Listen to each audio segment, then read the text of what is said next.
अध्यात्म विज्ञान कोई धर्म या संप्रदाय नहीं है, ये स्पिरिचुअल साइंस है जो कुदरत के कानून पर आधारित है। ये विज्ञान पूरे ब्रह्मांड के सभी रहस्यों को उजागर करता है और जीवन के सभी पहलुओं को समझने के लिए एक नई दृष्टि देता है। इसी को आर्ट ऑफ विजन कहते हैं, दुनिया को देखने की एक नई दृष्टि, जो अध्यात्म विज्ञानी परम पूज्य स्वामी श्री कमलेशानंद जी के निर्देशन में सनातन सत्य का अनुसंधान कर हमारे जीवन को प्रकाशित करे। जय सच्चिदानंद। विकास भाई। जय सच्चिदानंद। जय सच्चिदानंद स्वामी जी, जय आपको सच्चिदानंद। कोटि कोटि वंदन। बोलिए बोलिए। मेरा एक व्यवहार से संबंधित प्रश्न है। जैसे कि हमारे प्रकृति में चाहे हमारे संजोगों में कोई विपरीत परिस्थितियां आ जाती है और हम कभी ऐसा नहीं चाहते हैं कि हम कुछ गलत काम करें, चाहे किसी पे क्रोध करें या किसी पे हाथ उठाएं, लेकिन फिर भी संजोगवश तो हो जाते हैं। ये तो हमें जो ज्ञान मिला है उस हिसाब से हम समझ सकते हैं। लेकिन जब ऐसा कुछ घटना घट जाती है तो फिर बाद में पछतावा होता है, तो एक मन में भय सा बैठ जाता है कि अगर हम ऐसा घटना कर दिए तो सामने वाला व्यक्ति क्या प्रतिक्रिया बाद में करेगा, चाहे बदले की भावना रखेगा, चाहे क्या करेगा। तो उससे हम माफी के लिए सोचते हैं कि अगर उससे हम माफी मांग ले तो शायद उसका बैर मिट जाए। तो हम उससे माफी भी मांगे तो, लेकिन उनपे तो कोई प्रभाव हमको मतलब बाहर से तो दिख नहीं रहा है, अंदर क्या मतलब इंटरनल क्या उनकी सोच है वो तो हमको नहीं पता, लेकिन बाहर से इतना पता चलता है कि उन्होंने मुझे माफ नहीं किया, भले हमने माफी मांग लिया उनसे। ओके। हमने जो उनसे माफी मांगा तो ये भय के कारण मांगा कि कर्म न बंधे इस वजह से मांगा। हालांकि जब घटना घटी तो ये उस वक्त मुझे ज्ञान में हम नहीं थे और बाद में हमको इस बात का हमको रियलाइज हुआ कि जो भी हुआ थे संजोग कुदरत की रचना है, लेकिन वैवाहिक दृष्टि से ये गलत हुआ क्योंकि मोक्ष मार्ग के लायक और सहाय संजोग नहीं है ये। बराबर है। तो ये जो भय है ये भय के कारण हुआ। ये भय भी है तो क्या ये डिस्चार्ज है या फिर चार्ज है? बस ये मेरा प्रश्न था। नहीं, वो तो आपने जो जो परिस्थिति आपके जीवन में हो चुकी है उनके लिए आपने अगर क्षमा मांगा तो वो आपका एक पुरुषार्थ है कि आपको इस प्रकार की परिस्थितियां दोबारा नहीं चाहिए। जी, और प्रत्यक्ष मैंने माफी मांगा उनसे। इसके लिए आपने माफी मांगी, आपने भय के लिए नहीं मांगी, आपने मुक्ति के लिए मांगी। भय वो सांसारिक बाबतों को होता है और मुक्ति का मतलब होता है संपूर्ण निर्भय होना, संपूर्ण स्वतंत्र होना।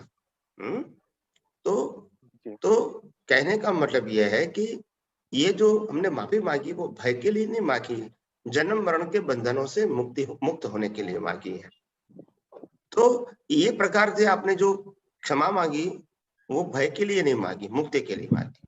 भय का मतलब होता है मेरे को दुख नहीं होवे इसीलिए, नहीं, दुख नहीं, मेरे को जन्म मरण के चक्कर में भटकना नहीं है, मगर अज्ञानता के बस मैंने ऐसे भाव कर दिए थे, वो अभी मैं उसको मिटा देता हूँ प्रायश्चित से।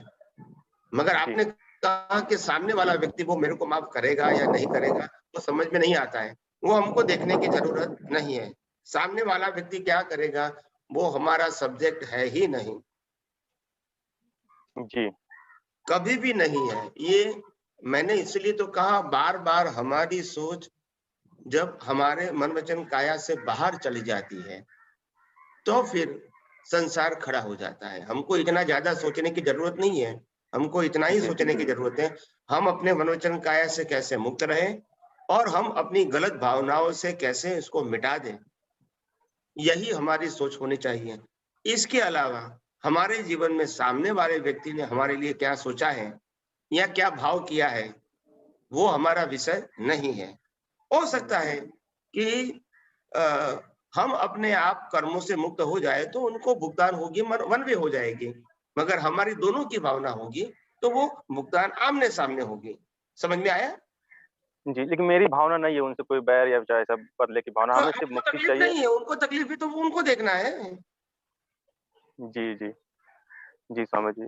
और एक प्रश्न ये था कि जैसे मान लीजिए हमारे जीवन में चाहे किसी व्यक्ति के जीवन में कोई भी अगर घटना होता है, चाहे कोई भी जीवन में जीवन होता है, तो उनके जीवन में क्या होने वाला है ऐसे संजोग कुदरत इकट्ठा करती हैं और बुद्धि इसमें मेन मतलब काम करती है कि अगर किसी के साथ बुरा होना होता है तो उसी प्रकार से बुद्धि भी उनको वो रास्ता बताती है कि ऐसे-ऐसे करके मतलब हम लोग ऑटो पे चल रहे हैं एक प्रकार के। मतलब यस। बुद्धि ही हमें गाइड करती है, जो डिस्चार्ज बुद्धि है वही गाइड करती है क्योंकि हमें भविष्य में पता नहीं होता कि क्या होने वाला है, क्या नहीं होना है होने वाला है। तो वर्तमान संजोगों पे डिपेंड होके ही हम कोई भी फैसला लेते हैं और उसके बाद रिजल्ट अच्छा या बुरा होता है। जी।